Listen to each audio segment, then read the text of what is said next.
বিসমিল্লাহির রহমানির রহিম। প্রিয় শিক্ষার্থীবৃন্দ, অনলাইন ক্লাসে আমি তোমাদের স্বাগত জানাচ্ছি। আমি নাজনীন ফেরদৌস, প্রভাষক ইতিহাস, বীরভূম জেলা কলেজ। আমরা আজকে পড়ব প্রথম পত্রে বক্সের যুদ্ধ, বক্স যুদ্ধের কারণ ফলাফল এবং ইস্ট ইন্ডিয়া কোম্পানির দেওয়ানিলা। আমরা জানি পলাশীর যুদ্ধে নবাব সিরাজউদ্দৌলা ইংরেজদের হাতে পরাজিত এবং নিহত হন। সিরাজউদ্দৌলার মৃত্যুর পরে ইংরেজরা মীর জাফরকে বাংলার সিংহাসনে বসে তারা। মীর জাফর সিংহাসনে বসেই ইংরেজদেরকে তাদের প্রতিশ্রুত যে টাকা ছিল তা থেকে আমরা দেব তিনি প্রায় 1.5 কোটি টাকা দিতে দেন এবং মুর্শিদাবাদ রাজদরবারে একজন ইংরেজ রেজিস্ট্রেট রাখতে বাধ্য হন। তারপরেও আমরা দেখব ইংরেজরা বিভিন্ন ভাবে মীর জাফরের কাছে তারা নানা অজুহাতে অর্থ আত্মসাৎ করতে থাকে, অর্থের দাবি করতে থাকে এবং একসময় আমরা দেখবো মীর জাফর ইংরেজদের অতিরিক্ত অর্থ আদায়ে তাছাড়া তারা বিনা শুল্কে যে ব্যবসা করছিল, অবাধ ব্যবসা বাণিজ্য এবং রাজকাজে হস্তক্ষেপ করাতে মীর জাফর দিশেহারা হয়ে পড়ে এবং তিনি মনে করেন যে ইংরেজদের বিরুদ্ধে তাকে অস্ত্র ধারণ করতে হবে এবং তিনি তখন আমরা দেখবো ওলন্দাজদের সাথে গোপনে আলাপ শুরু করেন। কিন্তু আমরা দেখবো যে মীর জাফর নবাব হলেও প্রকৃত ক্ষমতা কিন্তু ইংরেজদের হাতে চলে গিয়েছিল। তিনি পুতুল নবাবে পরিণত হয়েছিলেন। ইংরেজদের বিরুদ্ধে তিনি কোনো ব্যবস্থা গ্রহণ করার পূর্বে ইংরেজরা সেটা বুঝতে পারে এবং তারা মীর জাফর তাদের দাবি পূরণ করতে পারতেছেন না এবং ইংরেজদের বিরুদ্ধে তিনি ষড়যন্ত্র করতেছেন, এই অজুহাতে তারা মীর জাফরকে সিংহাসনচ্যুত করে এবং তার স্থলে আমরা দেখবো তার জামাই মীর কাসেমকে বাংলার সিংহাসন বসে। বলা হচ্ছে মীর কাসেম একজন স্বাধীন চেতার শাসক ব্যক্তি ছিলেন। তিনিও ইংরেজদেরকে বিশেষ সুযোগ সুবিধা এবং অর্থ দানের বিনিময়ে তিনি বাংলার সিংহাসনে আরোহণ করেছেন। আমরা দেখবো মীর জাফরের সাথে ইংরেজদের যে যুদ্ধ হয়েছিল সেই যুদ্ধটাই বক্সার যুদ্ধ নামে পরিচিত। ভারতীয় উপমহাদেশের ইতিহাসে বক্সার যুদ্ধকে বলা হচ্ছে একটা গুরুত্বপূর্ণ যুদ্ধ, কারণ এই যুদ্ধের মাধ্যমেই ভারতবর্ষের ভাগ্যের পরিবর্তন হয়েছিল। এই যুদ্ধে আমরা দেখব ইংরেজরা মীর কাসেমকে পরাজিত করে পুরোপুরি বাংলার শাসন ক্ষমতা তাদের নিজ হাতে নিয়েছিল। মীর কাসেম সম্পর্কে আমরা একটু পড়বো। দেখো, মীর কাসেমকে বলা হয়েছে যে তিনি ছিলেন গুজরাটের সুবাদার, তার নাতি ইমতিয়াজ উদ্দৌলার নাতি। আমরা দেখব যে তিনি পরবর্তীতে মির্জা আলীবর্দী খান এবং সিরাজউদ্দৌলার অধীনে সেনাধ্যক্ষ হিসেবে তিনি চাকরি করেছিলেন। পরবর্তীতে আমরা দেখব যে তিনি মীর জাফরের মেয়েকে বিবাহ করে মুর্শিদাবাদের রাজদরবারে তার প্রভাব বিস্তার করতে সক্ষম হন। পরবর্তীতে আমরা দেখব মীর জাফর যখন ক্ষমতা আসছিলেন তখন আমরা দেখব যে মীর কাসেম প্রথমে রংপুর এবং পরে পূর্ণিয়ার সেনাধ্যক্ষ হিসাবে দায়িত্ব পান এবং সেখানে আমরা দেখব তিনি তার যোগ্যতার সাথে তার কর্মদক্ষতার পরিচয় দেন। পরবর্তীতে আমরা জানি যে মীর জাফরকে ইংরেজরা সিংহাসনচ্যুত করে মীর কাসেম বাংলার নবাব পরিণত হন। আমরা আগে বলছি যে মীর কাসেম একজন স্বাধীন চেতা ব্যক্তি ছিলেন। তিনি বাংলার নবাব হয়ে স্বপ্ন দেখেছিলেন যে কিভাবে বাংলার স্বাধীনতা রক্ষা করা যায়, বাংলার শাসন ক্ষমতা থেকে ইংরেজদেরকে কিভাবে সরানো যায়। এবং আমরা দেখব তিনি শাসন ক্ষমতা গ্রহণ করে প্রথমে ইংরেজদের সাথে তার অর্থের যে বোঝাপড়া হয়েছিল সেই অর্থটা তিনি প্রদান করেন। তারপরে ইংরেজদের প্রভাবমুক্ত হওয়ার জন্য তিনি বেশ কিছু পদক্ষেপ গ্রহণ করেন, যে পদক্ষেপ ইংরেজদের পছন্দ না হলে ইংরেজদের সাথে তার যে যুদ্ধ হবে সেই যুদ্ধটাই বক্সার যুদ্ধ নামে পরিচিত। আমি তোমাদের আগে বলেছি যে মীর কাসেম কতগুলো ইংরেজ প্রভাব মুক্ত হওয়ার জন্য কতগুলো পদক্ষেপ গ্রহণ করেছিলেন, যে পদক্ষেপগুলো ইংরেজদের পছন্দ হয়নি এবং এইটাই ছিল বক্সার যুদ্ধের প্রধান কারণ। এখানে এখন আমি পড়বো আমরা যে কি পদক্ষেপ মীর কাসেম গ্রহণ করেছিলেন যাতে ইংরেজরা ক্ষিপ্ত হয়েছিল, যেটা বক্সার যুদ্ধের কারণ হয়ে দাঁড়ায়। প্রথমে বলা হচ্ছে যে সিংহাসনে আরোহণ করে তিনি মীর কাসেম ইংরেজদের পাওনা মেটাতে সচেষ্ট হন, কেননা তিনি ইংরেজদের সাথে কিছু অর্থ দানের বিনিময়ে সিংহাসনে বসছিলেন। সেই অর্থ তিনি, সেই পাওনাটা তিনি মেটান। এর জন্য তিনি, আমরা দেখবো যে রাজস্ব সংস্কার, যেহেতু আমরা দেখবো যে মীর জাফর ইংরেজদের চাহিদা মেটাতে মেটাতেই দেখা গিয়েছে যে বাংলার রাজকোষাগার একেবারে শূন্য হয়ে পড়েছিল। সেই রাজকোষাগার পূর্ণ করার তিনি পদক্ষেপ গ্রহণ করেন। তিনি অনুভব করেন ইংরেজদের বিরুদ্ধে তাকে টিকে থাকতে হলে আর্থিক বুনিয়াদ অবশ্যই শক্তিশালী বা মজবুত করতে হবে। তারপর চলে যাব আমরা দ্বিতীয়তে দেখা যাবে, দেখতে পাচ্ছি আমরা যে মীর কাসেম তিনি ইংরেজ প্রভাবমুক্ত প্রশাসন গড়ে তোলার জন্য তার রাজধানী, আমরা জানি যে সেই সময় বাংলার রাজধানী ছিল মুর্শিদাবাদ, তিনি রাজধানী মুর্শিদাবাদ থেকে বিহারের মুঙ্গের নামক স্থানে স্থানান্তরণ করেন। এছাড়া আমরা দেখব তিনি তার নতুন রাজধানীকে পরীক্ষা খনন, পরীক্ষা বলতে কি বোঝা যায় যে গভীর খাল খনন করে তিনি তার নতুন রাজধানীর নিরাপত্তা নিশ্চিত করেন। এবং এখানে আমাদেরকে পড়তে হবে যে তিনি কেন রাজধানীটা মুর্শিদাবাদ থেকে বিহারের মুঙ্গের নামক স্থানে স্থানান্তরিত করলেন। এখানে দেখো বলা হচ্ছে যে কলকাতা থেকে মুর্শিদাবাদ খুব কাছাকাছি ছিল, যার কারণে ইংরেজরা যখন তখন মুর্শিদাবাদে চলে আসতেন এবং তারা নবাবের বিভিন্ন কাজকর্মে হস্তক্ষেপ করতেন। এরপর আমরা চলে যাব তৃতীয়তে, কি বলা হচ্ছে যে ইংরেজদের সম্ভাব্য আক্রমণের প্রস্তুতি হিসাবে তিনি কি করছিলেন, তার সামরিক বাহিনীর সংস্কার করলেন। আমরা দেখব তিনি আর্মেনীয় সেনাপতি গ্রোগরি এবং মার্কারের নেতৃত্বে ইউরোপীয় রণকৌশলে সৈনিকদের প্রশিক্ষিত করে তোলেন। এছাড়া আমরা দেখব তিনি ফরাসি সেনাপতি সম্রুরও সাহায্য নিয়েছিলেন, অর্থাৎ বা তার সেনাবাহিনী যেন ইউরোপীয়দের সাথে যুদ্ধ করতে পারে সেই যুদ্ধ করার মতো রণকৌশল তিনি শিক্ষা দিয়েছিলেন। তিনি বাইরের আর্মেনীয় সেনাপতি এবং ফরাসি সেনাপতিদের সাহায্য নিয়ে। তারপর আমরা দেখব তিনি আরেকটা কাজ করেছেন, তিনি মুঙ্গেরে অস্ত্র কারখানা নির্মাণ করেন, অর্থাৎ যুদ্ধের জন্য যে অস্ত্রের প্রয়োজন সেই অস্ত্রটা নির্মাণের জন্য তিনি তার নতুন রাজধানী মুঙ্গেরে তিনি অস্ত্র কারখানা নির্মাণ করেন। এটা কিন্তু ইংরেজদের কোনো মতেই পছন্দ, যেহেতু ইংরেজরা এক দেখলো যে তারাই মীর কাসেমকে সিংহাসনে বসাইছেন, অথচ মীর কাসেম ইংরেজদের প্রভাব মুক্ত হওয়ার জন্য তিনি তার রাজধানী পরিবর্তন করে ফেললেন। আবার আমরা দেখতে পাচ্ছি তার রাজধানীকে তিনি চারিদিক দিয়ে গভীর পরীক্ষা খননের মাধ্যমে তিনি নিরাপদ করে তুললেন। পাশাপাশি আমরা দেখব যে তিনি তার সেনাবাহিনীকে, বাংলার সেনাবাহিনীকে ইংরেজদের সাথে যুদ্ধ করার সমান করে তোলার জন্য আমরা দেখব যে তিনি ইউরোপীয় রণকৌশল শিক্ষা দেয়ালেন। পাশাপাশি আমরা দেখব যে তিনি মুঙ্গেরে অস্ত্র কারখানা নির্মাণ করলেন, যেটা ইংরেজদেরকে সন্দিহান করে তুলল মীর কাসেমের বিরুদ্ধে। তারপর চলে আসবো আমরা চতুর্থতে, দেখো কি বলা হচ্ছে যে আমরা জানি যে নবাব মীর কাসেম তিনি যে তার রাজকোষাগার, বাংলার রাজকোষাগার যে পুনরায়, যেহেতু আমরা পড়ছি যে বাংলার রাজকোষাগার একেবারে অর্থশূন্য হয়ে পড়েছিল, সেই রাজকোষাগার পূর্ণ করার জন্য আমরা দেখব যে যারা সেই সময় আমরা দেখব যে ইংরেজদের ঘনিষ্ঠ কিছু নায়েবরা ছিলেন, কিছু মন্ত্রী পরিষদ যারা ছিলেন, যারা প্রচুর দুর্নীতি করে তারা অনেক অর্থের মালিক হয়ে গেছিলেন। এখন মীর কাসেম মনে করেছিলেন যে এদের কাছ থেকে সেই অর্থগুলো, যারা অর্থ যেগুলো আত্মসাৎ করছেন সেই অর্থগুলো তিনি নিয়ে আবার রাজকোষাগার পূর্ণ করবেন। এর মধ্যে আমরা দেখবো যে সেই সময় বিহারের নায়েব ছিলেন দেওয়ান নাম রামনারায়ণ, যিনি আমরা দেখব যে ইংরেজদের খুবই কাছের এবং একজন দুর্নীতিবাদ এবং উগ্র প্রকৃতির লোক ছিলেন। আমরা দেখব যে তিনি প্রায় সময় নবাবের কর্তৃত্ব অগ্রাহ্য করতেন, অর্থাৎ তিনি নবাবের কথা মতো চলতেন না। নবাব সরকারের প্রাপ্য অর্থ পরিশোধ এবং হিসাব দাখিলের নির্দেশ দেওয়া হলে তিনি কর্ণপাত করেননি।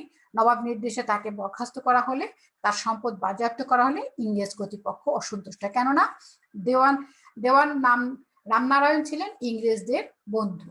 সেই রামনারায়ণকে যখন বরখাস্ত করলেন মীর কাসেম এবং তার যে সম্পদ ছিল সেটা বাজেয়াপ্ত করলেন, তাতে ইংরেজরা মীর কাসেমের উপর ক্ষিপ্ত হয়ে গেল, কারণ ইংরেজদের কথা ছিল যে মীর কাসেমকে ইংরেজরা সিংহাসনে বসাইছে, এই জন্য মীর কাসেমকে ইংরেজদের কথা মতো চলতে হবে। কিন্তু মীর কাসেম যখন একজন স্বাধীনচেতা শাসক ছিলেন, তিনি বাংলার স্বাধীনতা রক্ষার জন্য কিন্তু আমরা দেখব যে ইংরেজদের প্রভাবমুক্ত হওয়ার জন্য এই পদক্ষেপগুলো তিনি নিচ্ছিলেন। এছাড়া আমরা দেখব যে তিনি যে রাজকোষাগার সেটা পূর্ণ করার জন্য আমরা সেই সময় দেখবো রাজবল্লভ, জগৎ শেঠ, মুরলীধর, এই ব্যক্তিরা যারা প্রচুর দুর্নীতিকে, প্রচুর অর্থের মালিক হয়ে গেছিলেন, তাদের আমরা দেখব যে তাদেরকে তিনি আটক করে মুঙ্গেরে আটক করে রেখে তাদের ধন সম্পদ আমরা দেখব যে মীর কাসেম বাজেয়াপ্ত করছিলেন, যেটা ইংরেজদের পছন্দ হয়নি। তারপর চলে আসবো আমরা পঞ্চম কারণে।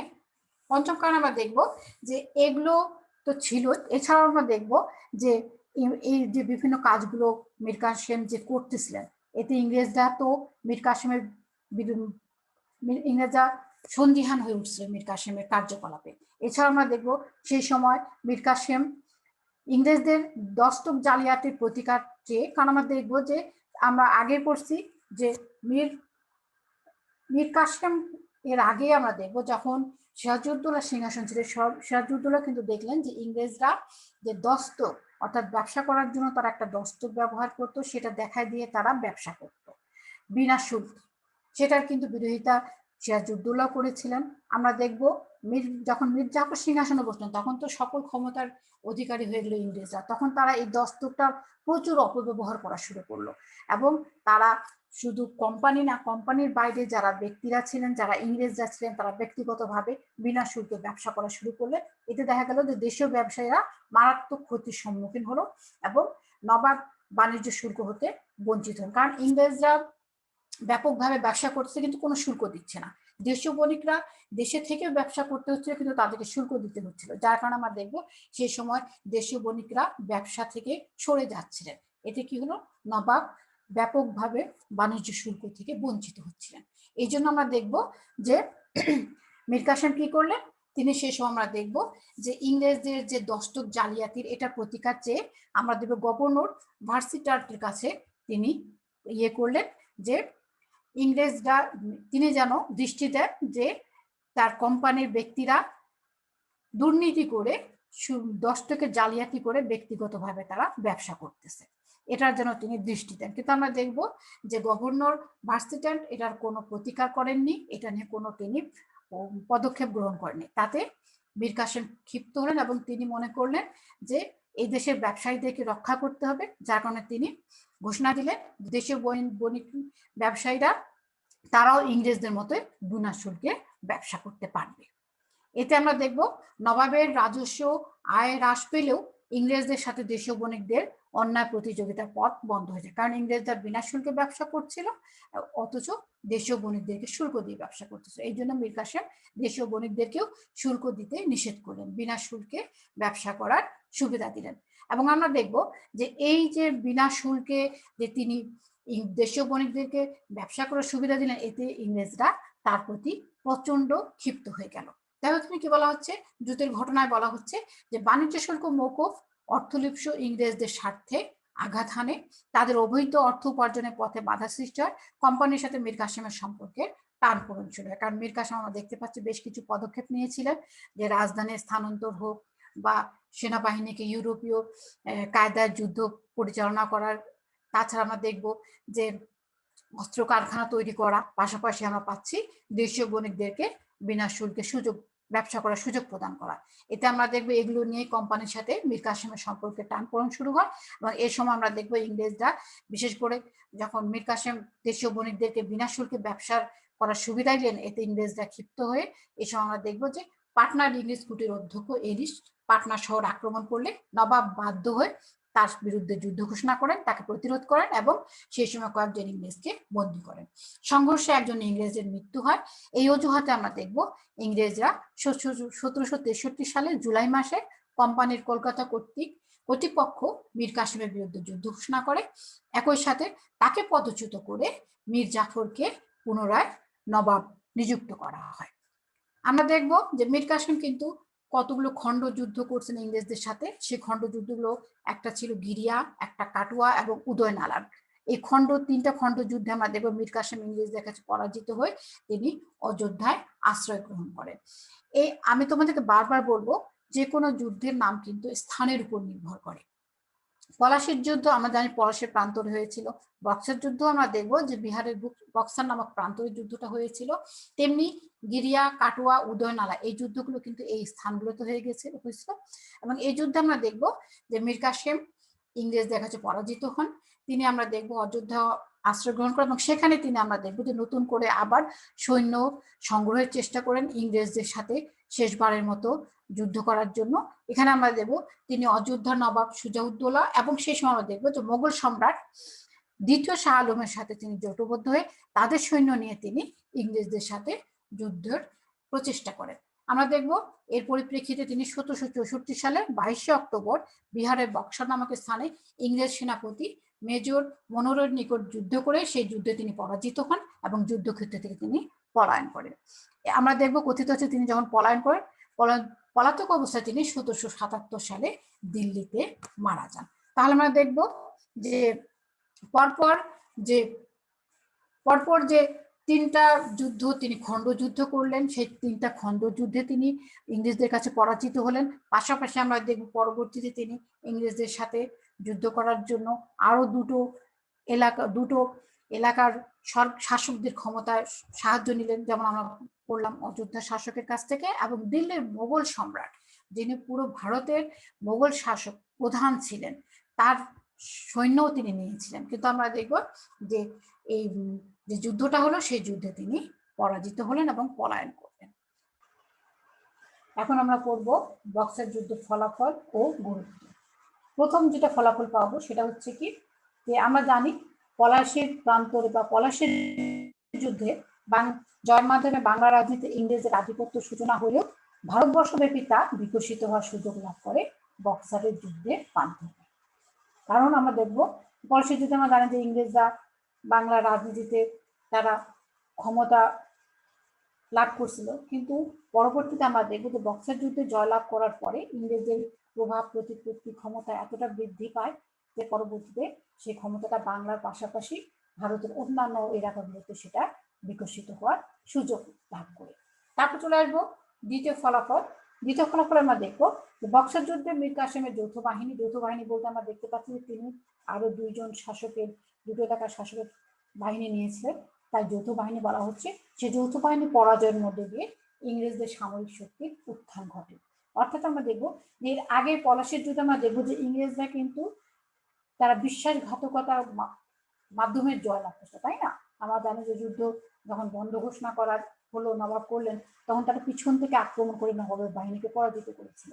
কিন্তু বক্সারের যুদ্ধে বলা হচ্ছে যে তারা সম্মুখ যুদ্ধ করেছিল। সেই সম্মুখ যুদ্ধে আমরা দেখবো খণ্ডযুদ্ধগুলোতেও মীর কাসেম তাদের কাছে পরাজিত হয়েছিলেন এবং বক্সার যুদ্ধেও আমরা দেখবো যে তিনি ইংরেজদের কাছে পরাজিত হয়েছিলেন এবং এই যুদ্ধে ইংরেজরা জয়লাভ করার পরে তারা বলা হচ্ছে যে অপ্রতিরোধ্য শক্তিতে পরিণত হয়। তারপর চলে আসবো আমরা তৃতীয়তে, বলা হচ্ছে যুদ্ধের যোগদানের খেসারত হিসাবে ইংরেজরা অযোধ্যার নবাবের নিকট থেকে আমরা দেখবো বলা হচ্ছে যে আরো দুই এলাকার শাসক, দুটো প্রদেশের শাসক, একজন তো একটা প্রদেশের শাসক ছিলেন আর অন্যজন কিন্তু আমরা দেখবো যে পুরো ভারতের সম্রাট ছিলেন, দিল্লির সম্রাট। এখানে আমরা দেখবো যে তাকে সাহায্য করেছিলেন অযোধ্যার নবাব আর অন্যদিকে দিল্লির মোগল সম্রাট। এর জন্য আমরা দেখবো যে ইংরেজরা যেহেতু মীর কাসেম পরাজিত হয়ে পলায়ন করছিলেন এবং অলরেডি বাংলার সিংহাসনে আবার ইংরেজরা মীর জাফরকে বসায় দিয়েছিল, তো এর মধ্যে আমরা দেখবো তারা অযোধ্যার নবাব এবং দিল্লির মোগল সম্রাটের দিকে তারা দৃষ্টি দিলেন। এখানে আমরা দেখবো তারা অযোধ্যার নবাব শাহ সুজা কেন ইংরেজদের বিপক্ষে সৈন্য দিয়ে সাহায্য করেছিলেন মীর কাসেমকে, তার জন্য তারা অযোধ্যার নবাবের কাছে দুটো প্রদেশ যুদ্ধের ক্ষতিপূরণ ভাবে তারা নিল। একটা ছিল কারা এবং একটি এলাহাবাদ। এই দুটো প্রদেশ তারা যুদ্ধের ক্ষতিপূরণ বাবদ অযোধ্যার নবাবের কাছ থেকে তারা জোরপূর্বক দখল করে নিল। অন্যদিকে আমরা দেখবো যে দিল্লির মোগল সম্রাটের কাছে তারা এই দুটো এলাকা দিয়ে দিল্লির সম্রাটের কাছ থেকে তারা বাংলা, বিহার, উড়িষ্যার দেওয়ানি লাভ করে। দেওয়ানি বলতে আমরা কি বুঝবো এই পরে আমরা করবো, তবে দেওয়ানি বলতে আমরা বলবো যে বাংলা, বিহার, উড়িষ্যার যে খাজনা আদায় করার যে ক্ষমতা, সেই ক্ষমতা তারা দিল্লির সম্রাটের কাছ থেকে লিখে নিল। তারপর চলে আসবো আমরা চতুর্থতে বলছে দেওয়ানি লাভের দ্বারা আইনগত বাংলা রাজনীতিতে ইংরেজদের কর্তৃত্ব স্বীকৃতি লাভ করে, সাথে সাথে স্বাধীন নবাবী শাসনের অবসান ঘটে। কারণ তারপর থেকে আমরা দেখবো যখন ইংরেজরা দেওয়ানি লাভ করে ফেললো, অর্থাৎ আর্থিক পুরো ক্ষমতাটা তাদের হাতে চলে গেল, তখন কিন্তু উল্টো তারাই নবাবকে সিংহাসনে বসা রাখলো শুধু নামে মাত্র, এবং নবাবকে তারাই অর্থ দিত থাকার জন্য, তাকে একটা ভাতা দিত এবং পুরোপুরি অর্থনৈতিক ক্ষমতা তারা হাতে নেওয়ার সাথে সাথে বলা হলো বাংলা, বিহার, উড়িষ্যার শাসন ক্ষমতা পুরোপুরি ইংরেজদের অধীনে চলে গেল। তারপর আমরা দেখব পঞ্চমে বলা হচ্ছে যে মীর কাসেম কিন্তু শাসন ক্ষমতা বাংলার নবাবী পদটা নিয়েছিলেন শুধুমাত্র বাংলার স্বাধীনতার রক্ষা করার শেষ প্রচেষ্টা হিসাবে। তাতে তিনি যখন বক্সার যুদ্ধে পরাজিত হলেন, সেই শেষ প্রচেষ্টাটাও আমরা দেখব যে ব্যর্থতায় পর্যবেসিত হয়ে গেল। তারপর ষষ্ঠতে আমরা পড়বো, বলা হচ্ছে যে আবার ইংরেজরা যেহেতু পুরোপুরি বলা হলো বাংলা, বিহার, উড়িষ্যার শাসন ক্ষমতা তারা সরাসরি মোটামুটি হাতে পেয়ে গেল, যার কারণে তারা পুনরায় আবার সেই দস্তক প্রথার প্রবর্তন শুরু করলো। বাণিজ্য এবং রাজস্ব আদায়ের নামে তারা নানা রকম অনাচার, অত্যাচার এবং অর্থনৈতিক শোষণ শুরু করলো এবং বাংলার জনগণ দিশেহারা হয়ে পড়লো। তাহলে এইভাবে আমরা দেখব যে বক্সার যুদ্ধে, পলাশীর যুদ্ধে ইংরেজরা জয়লাভ করলেও বক্সার যুদ্ধে জয়লাভের মাধ্যমে বাংলা, বিহার, উড়িষ্যায় ইংরেজদের পুরোপুরি ক্ষমতা প্রতিষ্ঠিত হলো কিভাবে? দেওয়ানি লাভের মাধ্যমে। এখন আমরা করব ইংরেজ কোম্পানির দেওয়ানি লাভ। দেখো এটা আমরা দেখবো যে পলাশীর বক্সার যুদ্ধ সংঘটিত হয়েছিল 1763 সালে। তার পরের বছরে কিন্তু ইংরেজরা বাংলা, বিহার, উড়িষ্যার দেওয়ানি লাভ করে। এখানে বলা হচ্ছে যে বাংলার রাজনীতিতে ইংরেজ ইস্ট ইন্ডিয়া কোম্পানি সরাসরি কর্তৃত্বের সূত্রপাত হয় 1765 সালে বাংলা, বিহার এবং উড়িষ্যার দেওয়ানি লাভের মাধ্যমে মধ্য দিয়ে। দেওয়ান শব্দটি আমরা দেখব ফার্সি শব্দ দেওয়ান থেকে এসেছে, যার অর্থ হচ্ছে খাজনা, অর্থ খাজনা, ভূমি রাজস্ব আদায়ের কর্মচারী, রাজস্ব বিভাগের মন্ত্রী ইত্যাদি। অর্থাৎ দেওয়ান থেকে দেওয়ানি কথাটা চলে আসছে, অর্থাৎ বাংলার যে রাজস্ব, বাংলা, বিহার, উড়িষ্যার যে রাজস্ব আদায়ের যে ক্ষমতাটা ইংরেজরা লাভ করেছিল সেটাকে বলা হচ্ছে ইংরেজ কোম্পানির দেওয়ানি লাভ।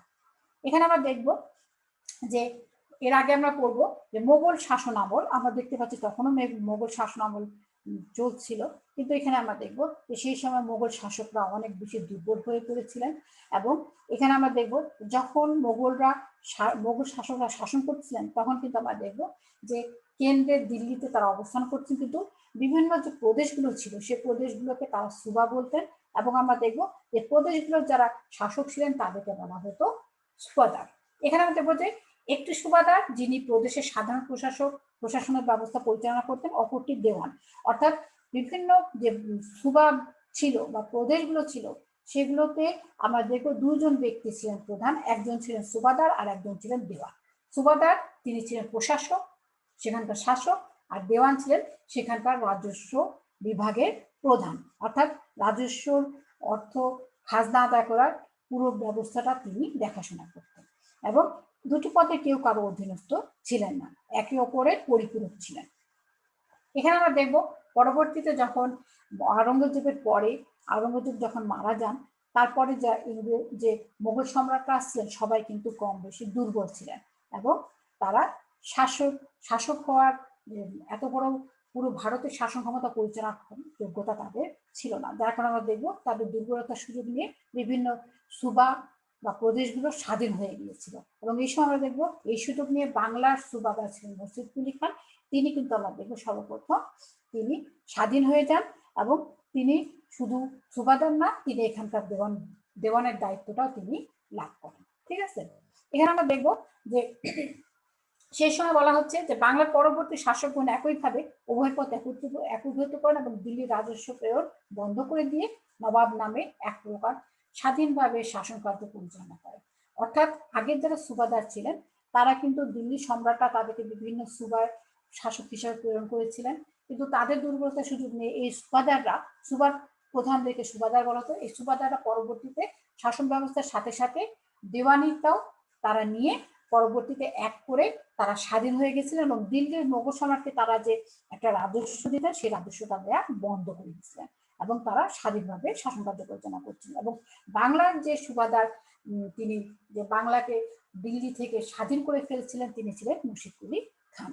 এখানে আমরা দেখব যে কি বলা হচ্ছে যে পরবর্তীতে যখন আমরা দেখতে পাচ্ছি যে ইংরেজরা যখন বক্সার যুদ্ধে জয়ের মাধ্যমে তারা কি করলো, তারা যেহেতু আমরা জানি যে ইংরেজরা কিন্তু অনেক বেশি চালাক জাতি ছিল, এখনো আছে, তারা আমরা দেখবো যে তারা ইচ্ছা করলে কিন্তু বাংলা, বিহার, উড়িষ্যা তাদের ক্ষমতায় চলে আসছিল, তারা ইচ্ছা করলে কিন্তু এখানকার দেওয়ানিত্ব, তারা এখানকার খাজনা আদায়ের ক্ষমতা নিতে পারতো। কিন্তু আমরা দেখব তারা নিয়মেরও জাতি আমরা জানি, এই জন্য তারা কি করলেন, তারা সেই সময় আমরা দেখব যে অযোধ্যার নবাব কাছ থেকে, শাহ সুজার কাছ থেকে তো আমরা পড়ছি যে যুদ্ধে যে মীর কাসেমকে যে শাহ সুজা সাহায্য করছিলেন, তার ক্ষতিপূরণ বাবদ তারা শাহ সুজার কাছ থেকে 50 লক্ষ টাকা আদায় করছিল, এবং তারা ওই এলাহাবাদ দুটো প্রদেশ তারা দখল করে নিয়েছিল। তারপর আমরা দেখব যে তারা এই দুটো এলাকা আর বার্ষিক 26 লক্ষ টাকা দেয়ার বিনিময়ে তারা দিল্লির সম্রাটের কাছ থেকে তারা বাংলা, বিহার, উড়িষ্যা যে দেওয়ানি বা আমরা দেখব যে যে খাজনা আদায় করার ক্ষমতা তারা লিখিতভাবে নিয়ে নিয়েছিল। এটাকে বলা হচ্ছে দেওয়ানি প্রলাপ। এবং আমরা দেখব যে মোগল সম্রাট নির্দ্বিধায়, যেহেতু যেখানে আমরা দেখবো যে মোগল সম্রাট বাংলা থেকে কোনো খাজনাই পাচ্ছিলেন না, কোনো অর্থই পাচ্ছিলেন না, সেখানে ইংরেজরা তাকে দুটো এলাকা দিয়ে দিল, এবং অযোধ্যা দুটো এলাকা তাকে দিয়ে দিল। পাশাপাশি তারা এটাও করলো যে বছরে তারা 26 লক্ষ টাকা নবাবকে দিবে। এবং এখানে আমরা দেখব যে তারা পরবর্তীতে 53 লক্ষ টাকার বিনিময়ে বাংলা, বিহার, উড়িষ্যার দেওয়ানিটা লাভ করে। এবার আমরা দেখব যে এই সুযোগটা পাওয়ার পরে দিল্লির সম্রাট নির্দ্বিধায় কোম্পানিকে 1765 সালে 12 আগস্ট দেওয়ানি সনদ হস্তান্তর করে। এর ফলে কোম্পানি আইনগতভাবে বাংলা নবাবের সমপর্যায়ে উন্নীত হয়। অর্থাৎ আমরা দেখব যে আর্থিক যে ক্ষমতাটা সেটা কোম্পানির কাছে চলে গেল, এবং কোম্পানি আমরা দেখব যে সর্বা হয়ে গেল বাংলা, বিহার, উড়িষ্যা। এখন আমরা চলে আসবো যে দেওয়ানি লাভের ফল এবং গুরুত্ব। দেখি এখানে কি বলা হচ্ছে যে প্রথম যেটা ফল পাবো, যেটা গুরুত্ব বা ফল দেওয়ানি লাভের, সেটা হচ্ছে কি যে দেওয়ানি লাভ ইস্ট ইন্ডিয়া কোম্পানির বাংলা রাজনীতিতে হস্তক্ষেপ করার আইনগত বৈধতা দান করে ভারতবর্ষব্যাপী ব্রিটিশ সাম্রাজ্য প্রতিষ্ঠার শুভ সূচনা হয়। অর্থাৎ আমরা দেখব যে ইংরেজরা যখন দেওয়ানি লাভ করলো, এখানকার খাজনা আদায় করার ক্ষমতা পেয়ে গেল, তখন তারা এখানে রাজনীতিতে পরবর্তীতে আমরা দেখব যে ইংরেজরা বাংলার যে পরবর্তী যে নবাব পুতুল নবাবরা ছিলেন, তাদেরকে শুধুমাত্র সিংহাসনে বসায় রেখে এখানকার পুরো রাজনীতি তারাই পরিচালনা করতেন। পাশাপাশি আমরা দেখব যে বাংলা, বিহার, উড়িষ্যার যে দেওয়ানি লাভ করলো, তারা অর্থনৈতিকভাবে এত শক্তিশালী হয়ে গেল যে ধীরে ধীরে তারা ভারতের অন্যান্য বিভিন্ন প্রদেশ, স্বাধীন প্রদেশগুলোকে তারা দখল করা শুরু করলো, এবং এতে বলা হলো যে ভারতবর্ষব্যাপী ব্রিটিশ সাম্রাজ্য প্রতিষ্ঠার শুভ সূচনা হয়। তারপর চলে আসবো আমরা দ্বিতীয় দেওয়ানি লাভের দ্বিতীয় ফলাফল বা গুরুত্ব কি হচ্ছে। বলা হচ্ছে যে দেওয়ানি লাভের ফলে কোম্পানির অর্থনৈতিক সচ্ছলতা এত বৃদ্ধি পায় যে তারা ইউরোপ থেকে পুঁজি সংগ্রহ করা বন্ধ করে। অর্থাৎ তারা যে ইউরোপ থেকে অর্থ এনে যে এখানকার পণ্য কিনতো, সেই অর্থ আর তাদেরকে ইংল্যান্ড থেকে আনার প্রয়োজন হয়নি, কারণ এখান থেকে তারা প্রচুর অর্থ লাভ করা, অর্থাৎ খাজনা আদায় করে তারা প্রচুর লাভ, পুরো অর্থটাই তাদের হাতে ছিল, যার কারণে ব্যবসা করার জন্য তাদেরকে আর ইংল্যান্ড থেকে অর্থ আনতে সংগ্রহ করতে হয়নি। তারপর চলে আসবো তৃতীয় পয়েন্টে। বাংলা নবাব কোম্পানির অনুগ্রহ ভাজনে পরিণত হন, কেননা তাদের দেওয়া বার্ষিক ভাতার উপর নির্ভর করে তাকে শাসন কার্য চালাতে হতো। ফলে রাজনীতির প্রকৃত ক্ষমতা কোম্পানির হাতে চলে যায়। আমরা দেখব যে এরপরে আমরা করব দ্বৈত শাসন ব্যবস্থা। যে শাসন ব্যবস্থা আমরা দেখবো যে ইংরেজরা বাংলার শাসন ব্যবস্থাকে দুই ভাগে ভাগ করে ফেলেছিল, যার মধ্যে বাংলার যিনি নবাব ছিলেন তাকে তারা শাসন কার্য, বিচার কার্য দিয়েছিল। এবং এই শাসন কার্য পরিচালনা করতে গিয়ে যে আমরা দেখব যে নবাবের যে অর্থের প্রয়োজন ছিল, সেই অর্থ তার ছিল না, তাকে নির্ভর করতে হতো যে বার্ষিক ভাতা ইংরেজরা যে ঠিক দেওয়ানি লাভ করার পরে বাংলা নবাবকে তারা সিংহাসনে বসার যে একটা করছে, যে পর থেকে বাংলা নবাবকেই তারা একটা ভাতা দিবে, সেই ভাতার উপর নির্ভর করে বাংলা নবাবকে বিচার কার্য এবং শাসন কার্য পরিচালনা করতে হতো। কিন্তু বাকি যে পুরো অর্থটা সেটা ইংরেজদের হাতে ছিল। তার পাশাপাশি আমরা দেখবো রাজনীতি অর্থাৎ বাংলার শাসন ক্ষমতাটাও তাদের হাতে চলে গিয়েছিল। তারপর আমরা দেখব চতুর্থতে বলা হচ্ছে যে দেওয়ানিত্ব লাভের ফলে বাংলার নবাব তিনি ক্ষমতাহীন হয়ে যান, আর কোম্পানি হয়ে যায় দায়িত্বহীন। অর্থাৎ আমরা দেখব কি বলা হচ্ছে যে ক্ষমতাহীন, প্রচুর বাংলা নবাবের দায়িত্ব থাকে প্রচুর, কিন্তু তিনি হয়ে গেলেন ক্ষমতাহীন। যে দায়িত্ব কি, তার বিচার কার্য পরিচালনা করা, শাসন কার্য পরিচালনা করা, কিন্তু এই কার্যগুলো পরিচালনা করার জন্য যে অর্থের প্রয়োজন ছিল সেটা তার হাতে ছিল না, যার কারণে তিনি ক্ষমতাহীন হয়ে গেলেন।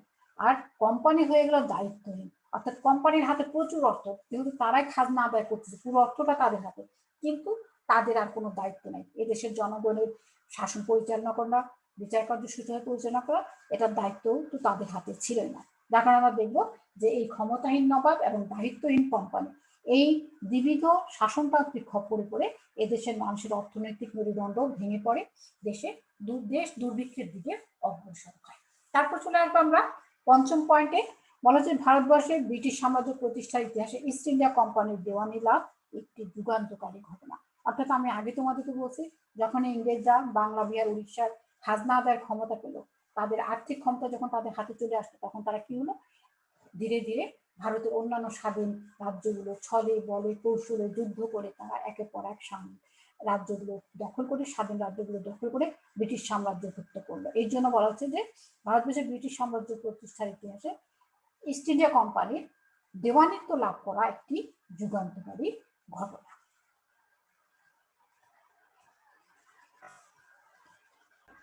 প্রিয় শিক্ষার্থীবৃন্দ, আজ তাহলে এতটুকুই থাক। আমরা আজকে পড়লাম বক্সার যুদ্ধ সম্পর্কে এবং ইস্ট ইন্ডিয়া কোম্পানির দ্বৈত শাসন সম্পর্কে, ইস্ট ইন্ডিয়া কোম্পানির দেওয়ানি লাভ সম্পর্কে। এরপরে ক্লাসে আমরা দ্বৈত শাসন সম্পর্কে পড়ব। আজ এতটুকু থাক, তোমরা ভালো থাকবে, ভালোভাবে পড়াশোনা করবে। আল্লাহ হাফেজ।